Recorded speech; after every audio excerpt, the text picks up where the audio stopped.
You know what's not fun? Spending your days in workflows, writing content, and dragging blocks around a screen. You know what is? Telling ActiveCampaign's AI your marketing goals and watching it build the campaign for you. Emails, landing pages, follow-ups, done. It's the way marketing automation should be. Start your free 14-day trial right now at activecampaign.com. That's activecampaign.com. What is up, marketing besties? We are kicking off a brand new mini-series called Go-to-Market Plays, where we break down one go-to-market move in under 10 minutes. Real tactics, zero fluff, just the kind of stuff you actually use to launch smarter, grow faster, and win your market. And joining me for this whole series is someone who lives and breathes go-to-market, Tamara. She's an award-winning product marketer, former VP of product marketing at Kajabi, and one of the sharpest minds in the game. Let's get into it. We are back with another episode of Go-to-Market Plays. In our last episode, we talked about price anchoring, and that's a powerful psychological tool that makes you feel like your offer is a deal. But pricing isn't the only place to use psychology in marketing. In fact, some of the best performing campaigns are built on understanding how people think, decide, and behave. So today, Tamara and I are here with another go-to-market play in 10 minutes or less. But this time, we're breaking down 3 marketing psychology plays that actually work and how you could start using them today. Let's do it. I love this topic because you and I have talked about this a lot, but like the best marketers aren't just creative. They're behavioral scientists, and there's a lot that goes into this. So they know, these best marketers, that the path to conversion often comes down to tiny moments of influence. It's a specific word choice. It's where you're placing that social proof. Maybe it's a limited time offer. And there's probably dozens, if not hundreds of these we could talk about. But I want to run through 3 today because I think they're great 3 that you could start implementing in your work. So first up, I want to talk about social proof. It's true, as humans, we look to others to guide our decisions, right? This is true in all parts of our life, and it's true in buying decisions. When we see testimonials, when we see reviews, when we see numbers like user counts, or, you ever go to the Sephora site and something pops up and it's like 100 people are looking at this foundation right now. It's reassuring, right? No one wants to go first. And so social proof gives us confidence to act because we know that this is like a known thing, right? So an example is when I was at Unbounce, we actually ran this massive campaign when we hit 1 billion conversions facilitated. And now, to be honest, there wasn't really much to say about this, but we wanted to run the campaign as a massive social proof, right? Our whole campaign focused on the idea that if we've helped other marketers hit 1 billion conversions, we can help you get those conversions too, right? And so if you want to use social proof in your own work, it's simple. You basically get those testimonials. Of course, that's a basic one.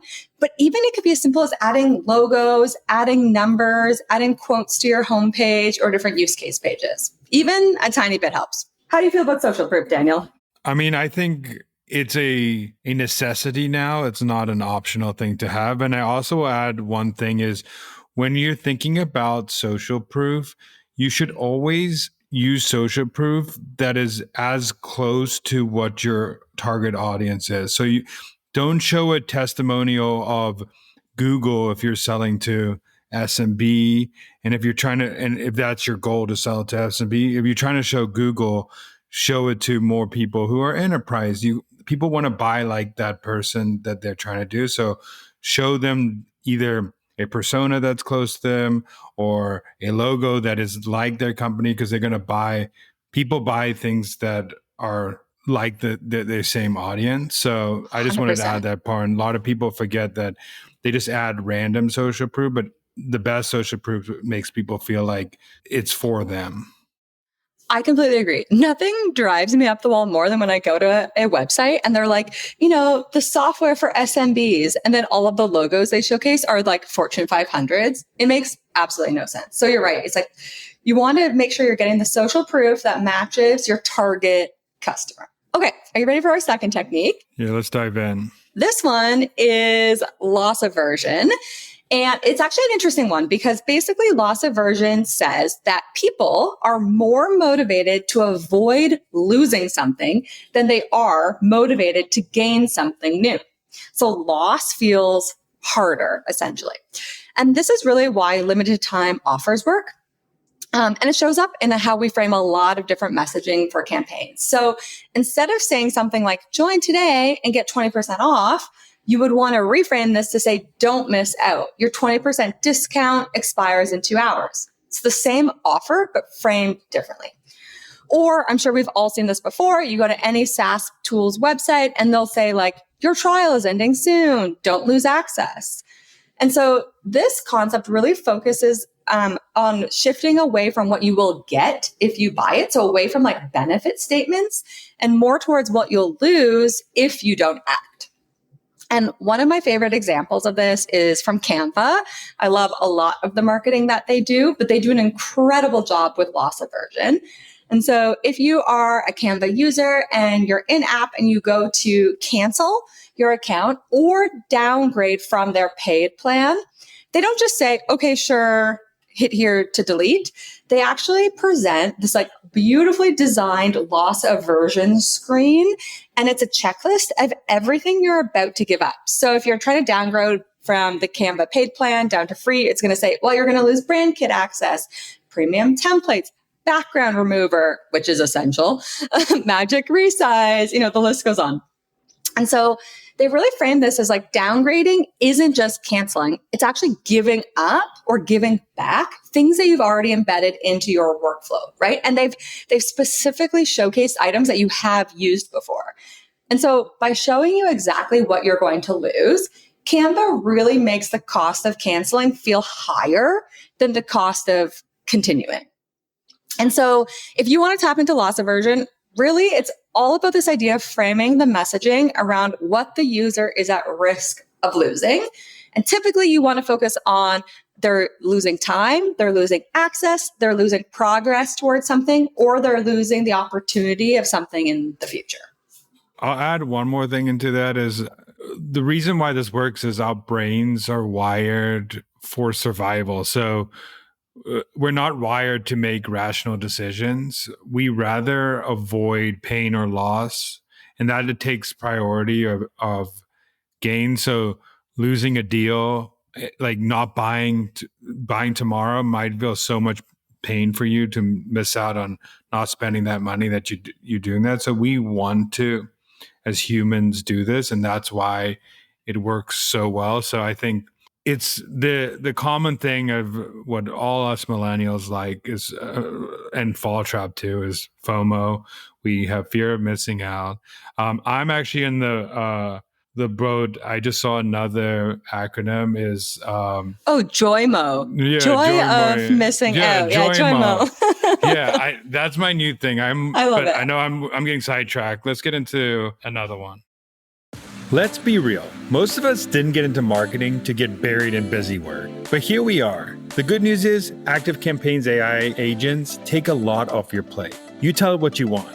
A welcome series, a follow-up, a full campaign, and it builds it. And then it gets it to the right people with email, SMS, and WhatsApp automation. Try it for free for 14 days at activecampaign.com. That's activecampaign.com.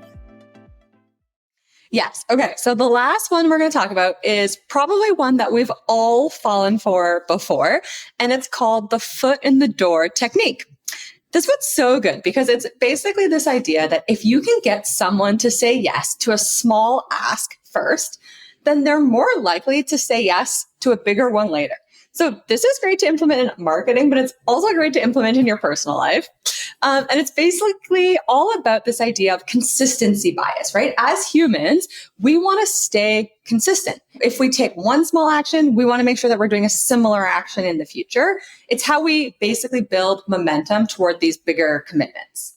I know people like this, but they want more examples of companies doing this well. So you want to go into some examples of this? Of course, I've brought some examples. So let's bring it back to B2B. We see this all the time with things like free lead magnets and free trials. And one company that I think does a really good example of this is Mailchimp. We all love Mailchimp's marketing. And it's really simple. Instead of going straight for a paid plan, they invite you to start for free. They have language like create your first campaign. And then they also have language like add your contacts for free. There's no credit card. There's no friction. It's just super easy micro yeses. Like who doesn't want to start for free? Who doesn't want to just test and play around, right? But Mailchimp knows that once you've designed your first campaign, once you've imported your list, you're emotionally invested, right? You've already spent time doing this. You've bought in, you've done the work. And so the next step, paying to upgrade, feels natural. It feels like it should be the next step. And so you're not just signing up anymore. You're already a user and you're just moving to step 2. And so if you want to use the foot in the door technique in your marketing, there's a few fun ways you can do this. I kind of teased this idea earlier. It's the idea of lead magnets and freebies. But really the concept here is just start with something small, but valuable, right? The value has to be there. This might be a checklist. It could be a free template, a little quiz, whatever it might be. And you just want someone to opt in because that's step 1. And then once they've opted in, they're really primed for a higher commitment ask. Like, oh, you know what? Let's follow up and ask to book a call, maybe start a trial, maybe attend a webinar, whatever it might be.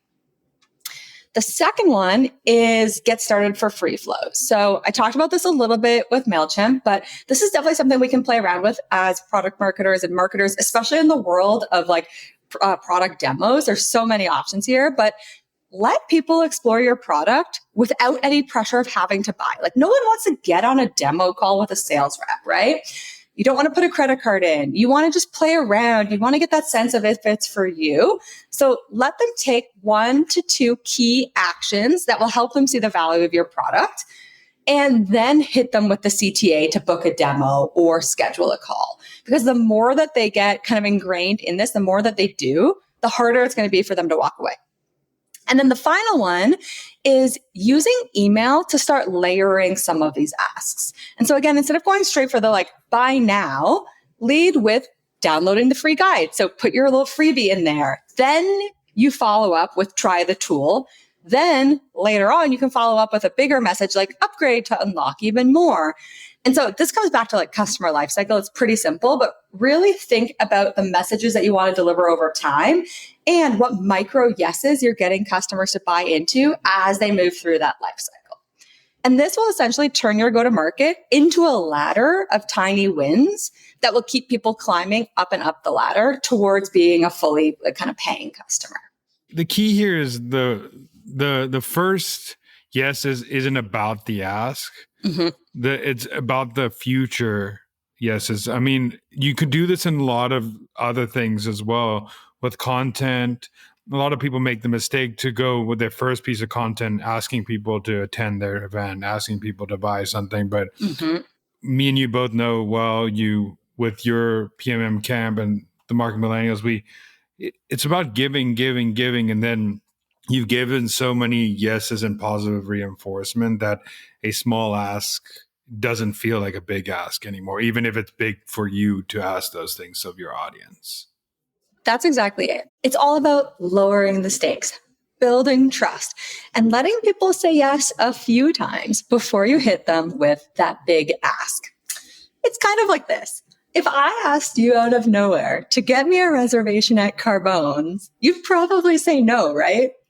No, for you, I would do anything. But yes, if it was a random person, if they haven't done anything. And actually, funny story about Tamara. She loves Carbone sauce so much that they didn't have it in Canada in one of the stores. So she made me bring Carbone to her in Vancouver. No lie on this. She loves Carbone that much. But yes, it's a hard reservation to get. Exactly. But let's say you didn't love me as much as you do.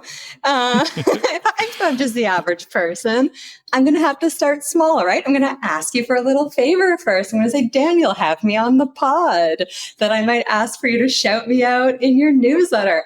And then suddenly that vodka rigatoni is within reach, one micro yes at a time.